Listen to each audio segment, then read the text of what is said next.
Fala galera, sejam bem-vindos a mais um vídeo do canal Estamos em Obras. Hoje eu vou falar sobre Peter Pan, do Jamie Barrie, mas só depois da vinheta. Vamos lá!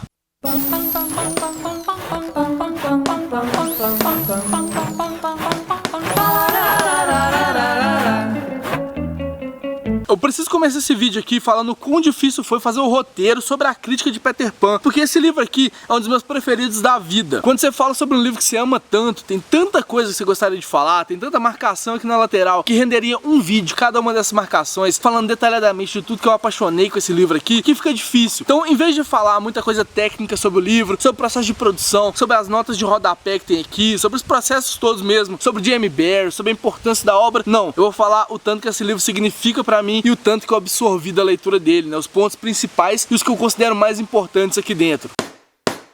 Eu acho que a primeira coisa que eu devia fazer aqui era uma sinopse de Peter Pan. Mas se você não conhece a história de Peter Pan, eu não sei em que mundo você vive. Porque Peter Pan é uma história classicona, daquelas que a gente lê quando a gente é criança, que a gente acompanha filmes, acompanha seriados, acompanha um monte de adaptação sobre ela. Até Monteiro Lobato já transformou o Peter Pan em um personagem dos livros dele. Então a gente tem muita referência ao Peter Pan, então a história já é bem conhecida. A diferença é que a gente conhece uma versão filtrada da obra do Peter Pan e não o livro original. O livro conta a história do Peter Pan, que é um menino que se perdeu da mãe quando ainda era criança, e a partir daí ele foi para a Terra do Nunca, onde ele passou a viver para sempre, sem crescer, sem virar um adulto e vivendo uma aventura a cada dia. O livro começa quando o Peter Pan vai na casa dos Darling e ele acaba perdendo a sombra lá. Ele ia até a casa dos Darling porque a senhora Darling contava história para os filhos dela, que é o Andy, o João e o Miguel. Numa dessas noites, a sombra do Peter Pan ficou presa dentro do quarto dos meninos e ele tem que voltar lá para resgatar. E é quando a Wendy conhece o Peter Pan e é quando eles vão e embarcam para a Terra do Nunca. Aí a partir daí, os quatro, mais os meninos perdidos, os índios e os piratas, começam a viver uma aventura lá na Terra do Nunca, que é uma terra fantástica, voltada para crianças que não querem crescer. E esse é só um resumo simplório do que é a história, porque o que ela traz mesmo é muito mais do que isso. Eu vou discutir alguns dos pontos a partir de agora. A começar com a primeira frase, que pra mim é uma das melhores primeiras frases da literatura. Eu já fiz um vídeo sobre isso, eu vou deixar aqui nos cards pra vocês poderem ver, que é: todas as crianças crescem, menos uma. Ela é instigante, ela é curta, ela é rápida, vai falar assim, pô, quem que é essa criança que não cresce? E a partir daí começa logo uma poesia em cima disso. Ele vai começar contando como a Wendy descobriu que ela ia crescer, e depois vai falar sobre a senhora Darling, e tem toda uma poesia aí por trás, que eu vou falar com mais detalhes um pouquinho na frente. Mas esse início, sério, ele é lindo, ele é singelo, ele é bonito, ele é a síntese do livro e a síntese do que é o Peter Pan. Ele é um menino que não vai crescer, e ele ser esse menino que não vai crescer é o que constrói toda a personalidade do Peter Pan. Quem lê esse livro pela primeira vez acaba achando o Peter um pouco arrogante, e ele é mesmo, ele é arrogante pra caralho. Por quê? Porque ele é uma criança, ele tá vivendo no mundinho dele, nas aventuras dele, ele tem toda a personalidade de uma criança. Isso significa que o mundo gira em torno do umbigo dele, tudo acontece em volta dele, ele acha que ele é o rei de tudo, que ele pode tudo, que ele tá se desafiando o tempo inteiro a fazer coisas novas. Então ele tem muito essa personalidade de criança, e como ele não cresce, como ele não tem esse senso de maturidade que a gente vai ganhando, ele acaba ficando parado no tempo, ficando parado nessa ideia de ser uma criança e de correr atrás só daquilo que ele quer, sem se preocupar com as outras pessoas. Isso faz com que o Peter Pan se torne um personagem tão admirável pelas qualidades dele, né, pela forma como ele lida com o mundo, quanto também ele é detestável, porque ele tem esse ar arrogante de criança. Eu acho que a arrogância é o principal aqui, que ele acha que ele tá certo em tudo, ele pode fazer tudo, e ele é uma criança, fraga, é simplesmente isso, uma criança. E eu acho que tem 3 exemplos aqui no livro que mostram exatamente isso, dele ser uma criança. O primeiro deles é que ele mistura muito a realidade com o faz de conta. Lógico que a Terra do Nunca é um lugar fantasioso, em que tudo pode acontecer ali dentro de acordo com a imaginação, mas sempre que o Peter Pan tá imaginando uma brincadeira, ele encarna tanto no personagem que ele não quer sair daquilo. Aquela é a realidade dele, mesmo que seja um faz de conta. E isso é típico de criança, embarcar na própria imaginação e não conseguir sair dela, achando que aquilo tudo é realidade. Outro ponto que exemplifica muito esse comportamento de criança é quando o Peter Pan é traído pela primeira vez, talvez não a primeira vez, mas a primeira que a gente vê aqui no livro, pelo Capitão Gancho. O Peter tá lá no alto da montanha, ele acha que ele vai ter uma luta desleal com o Capitão Gancho, então ele ajuda ele a subir. E acontece uma coisa aqui que eu vou ler pra vocês, né, porque aí fica mais fácil vocês entenderem. Rápido como um raio, ele arrancou uma faca do cinto de Gancho e estava prestes a enfiá-la no pirata, quando viu que estava mais para cima da pedra que seu inimigo. Isso não teria sido justo. Assim, Peter ofereceu a mão a Gancho para ajudá-la a subir. Foi aí que Gancho o feriu. Peter ficou atordoado, não por causa da dor, mas por causa da injustiça. Aquilo o deixou completamente indefeso. Ele só conseguiu olhar para Gancho, horrorizado. Toda criança se sente assim da primeira vez que é tratada como injustiça. Quando a criança se aproxima de você, querendo se entregar a você, a única coisa que ela pensa pensa que merece é um tratamento justo. Depois que você for injusto com ela, ela vai voltar a amá-lo, mas nunca mais vai voltar a ser a mesma criança. Ninguém nunca se recupera da primeira injustiça. Ninguém, exceto Peter Pan. Ele sempre sofria injustiças, mas sempre as esquecia. Acho que essa era a verdadeira diferença entre ele e todos os outros. Que como ele era uma criança eterna, e aí entra o terceiro ponto, né? Além dele se sentir injustiçado a primeira vez que ele é tratado assim, esse terceiro ponto é que as coisas somem muito fácil da memória dele. Como ele não tem muita noção da passagem do tempo, igual toda criança não tem também, ele acaba se perdendo com isso, ele acaba esquecendo das pessoas que ele não tem muito convívio, típico de criança mesmo, aquela criança que não lembra, por exemplo, o que fez na escola durante o dia. Se nem a gente lembra direito, uma criança que tem informação também não lembra. E o Peter Pan é bem esse estilo. Isso fica muito claro também no final do livro, quando ele vai visitar o Andy, e a Andy pergunta dele sobre a sininho, ele fala, pô, que sininho? Pergunta do Capitão Gancho, ele fala, quem é o Capitão Gancho? Ele não lembra das grandes aventuras que ele viveu, porque ele tá sempre vivendo coisas novas, esquecendo o passado, esquecendo as coisas mais recentes dele, porque ele é uma criança mesmo, a memória dele vai sendo construída aos poucos. Mas tem um ponto importante sobre o Peter Pan aqui também que a gente tem que levar em consideração, é que a história dele não é uma história feliz, é uma história triste pra caramba, porque quando ele era pequeno, ele perdeu da mãe, quando ele tentou voltar pra casa, né, depois de passar um tempo na Terra do Nunca, ele tentou voltar pra casa e no quarto dele já tinha uma grade e tinha uma outra criança dormindo na cama dele. Então ele se sente injustiçado por causa disso, se sente magoado porque ele foi abandonado pela mãe. Então a todo tempo ele procura uma mãe nova, uma substituta pra mãe. É por isso que ele vai até o Andy, por exemplo. Ele quer atitude de mãe por parte da Andy pra cuidar dele e cuidar dos meninos perdidos, porque ele tem esse ranço por causa da mãe que ele não perdeu com o tempo, que ele não teve contato com ela e que foi substituído. Isso nas palavras do próprio Peter Pan, né? Porque a gente não sabe se é verdade ou não, porque ele é uma pessoa não muito confiável.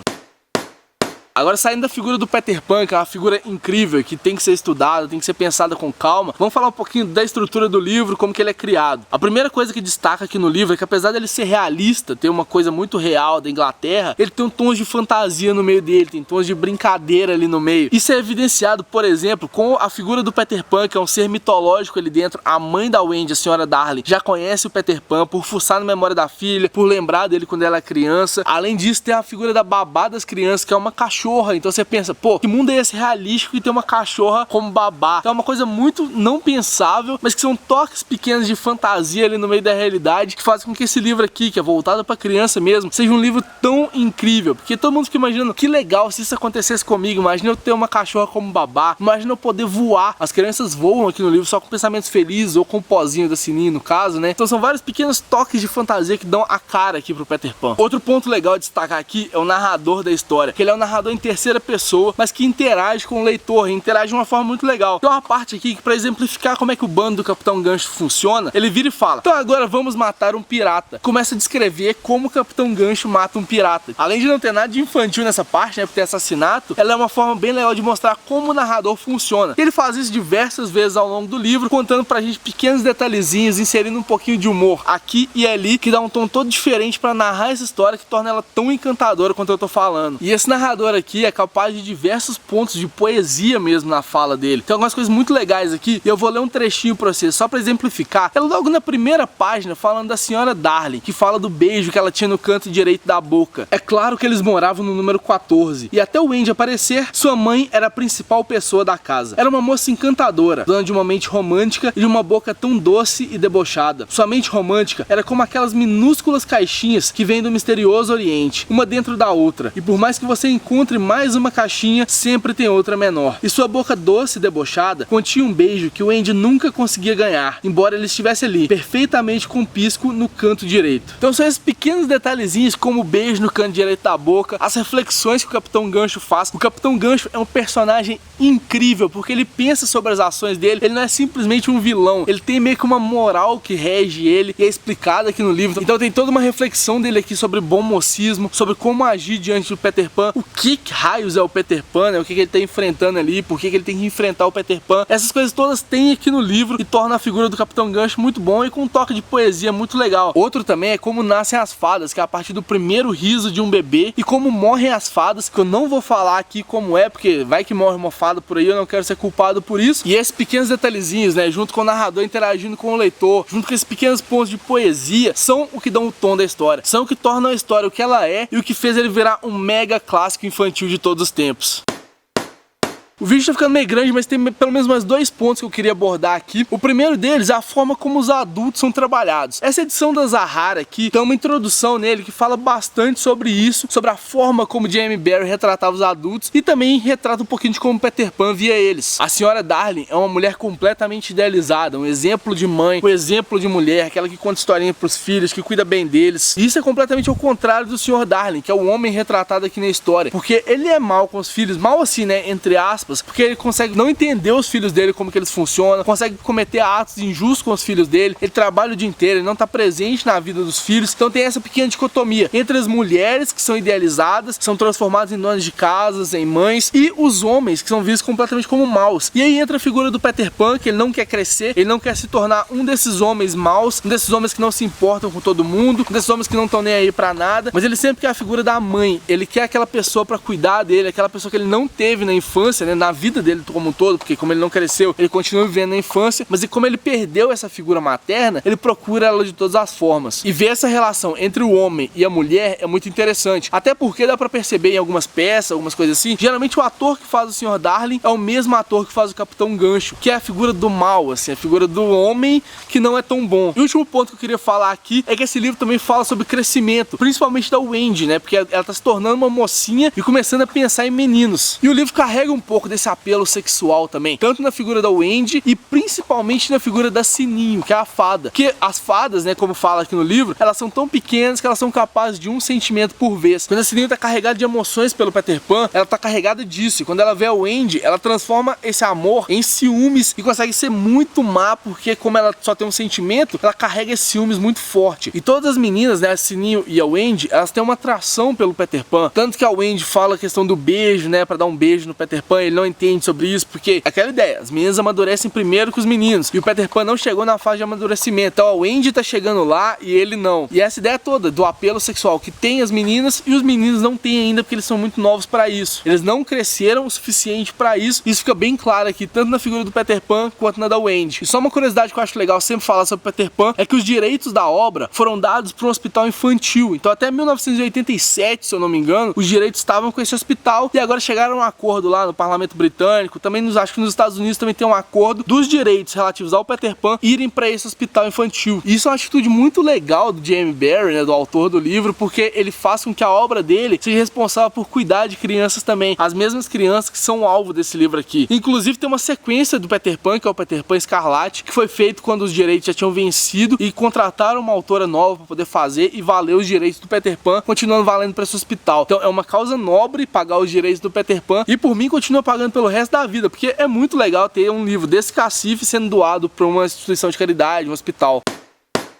E agora só um último ponto, o último mesmo, o Peter Pan foi adaptado para o cinema diversas vezes. Eu vou recomendar alguns filmes aqui para vocês poderem ver, a maioria provavelmente vocês já viram, porque são filmes bem famosos, e comparar eles, né, com o livro e comparar o que saiu nas telas. O primeiro é o Peter Pan dos estúdios Disney, né, aquele Peter Pan antigão, de 1950 e alguma coisa. Ele conta um pouquinho da história do Peter Pan, mas nem o Disney gostava do Peter Pan, pra vocês verem. A figura que eu falei do Peter Pan, que é a figura arrogante, nem o Walt Disney gostava dele, então é bom ver que essa figura do Peter não é unanimidade entre todo mundo. Tem muita gente que detesta ele. Eu também não gosto tanto do Peter Pan, mas eu acho a construção dele genial. Mas mesmo assim, tem esse filme dos estúdios Disney. Tem também Em Busca da Terra do Nunca, que é com Johnny Depp, que conta um pouquinho dos bastidores de como foi a criação do Peter Pan. O Johnny Depp, no caso, faz o J.M. Barrie, então vai contar um pouquinho de como foi o processo criativo por trás do Peter Pan. Tem um filme do Peter Pan também que foi feito em 2003, que é um dos poucos que mostra a morte da Sininho e a ressurreição dela depois. Eu acho esse filme bem legalzinho, na verdade. Tem gente que fala muito mal dele, mas eu gosto. Tem também o filme Hook, A Volta do Capitão Gancho, que é estrelado pelo Robin Williams, que é um baita filme também. E esse ano vai sair mais um, que é o Pan, que conta a história de como surgiu o Peter Pan. Então vai ter o Hugh Jackman como Barba Negra, vai contar a história do Capitão Gancho e contar como o Peter Pan foi parar na Terra do Nunca e como ele continuou por lá. Esse filme eu tô com bastante expectativa pra poder ver, quero ver o que saiu dele, então sai esse ano nos cinemas ainda. Então é isso, foda aquelas coisas de sempre, curte, compartilha o vídeo, mostra pros amiguinhos, se inscreve no canal se não for inscrito e me conta aqui nos comentários se já leu o Peter Pan, o que você achou deles. Vamos conversar, porque esse é um dos meus vídeos favoritos. Vocês viram que esse vídeo ficou muito grande por causa disso, tinha muita coisa pra poder falar sobre o livro. Espero que vocês tenham gostado e ó,